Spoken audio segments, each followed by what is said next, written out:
नमस्कार साथियों, बात करते हैं भारतीय संविधान की प्रस्तावना में निहित आदर्शों की। जैसा आप सभी जानते हैं, प्रत्येक देश का एक संविधान होता है और संविधान के प्रारंभ में एक प्रस्तावना होती है। प्रस्तावना किसी भी अधिनियम या संविधान के मुख्य आदर्शों को क्या करती है, स्पष्ट करती है और संविधान के लक्ष्यों के बारे में बताती है।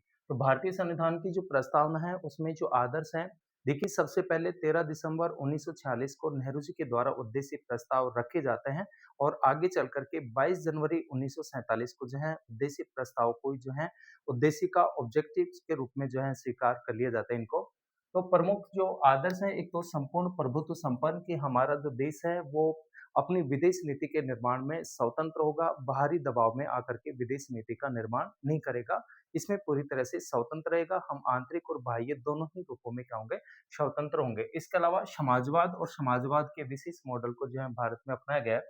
पंथनिरपेक्षता, जैसा आप सभी जानते हैं कि पंथनिरपेक्षता, समाजवाद और अखंडता भारतीय संविधान की प्रस्तावना में पहली बार संशोधन करते हुए 1900 जो है 76 में जो है 42वें संविधान संशोधन के द्वारा पंथनिरपेक्षता, समाजवाद और अखंडता 3 शब्दों को भारतीय संविधान की प्रस्तावना में शामिल किया जाता है और इस प्रकार से हमारा राज्य एक पंथनिरपेक्ष राज्य है। राज्य का अपना कोई राजकीय धर्म नहीं है। राज्य की दृष्टि में सभी धर्मों के लोग समान होते हैं।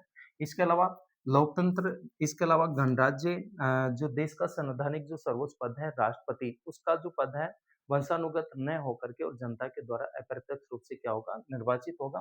न्याय की बात करें तो न्याय के अंतर्गत जो है सामाजिक, इसके अलावा जो है आर्थिक और सामाजिक, राजनीतिक, कौन-कौन से सामाजिक, आर्थिक और राजनीतिक न्याय को जो है स्वीकार किया गया है। स्वतंत्रता की बात करें तो विचार, अभिव्यक्ति, विश्वास, धर्म व उपासना के, इसके अलावा जो है बंधुता। तो ये हमारे भारतीय संविधान की प्रस्तावना में निहित प्रमुख आदर्श थे। जानकारी अच्छी लगी हो तो लाइक, सब्सक्राइब और शेयर करें। धन्यवाद।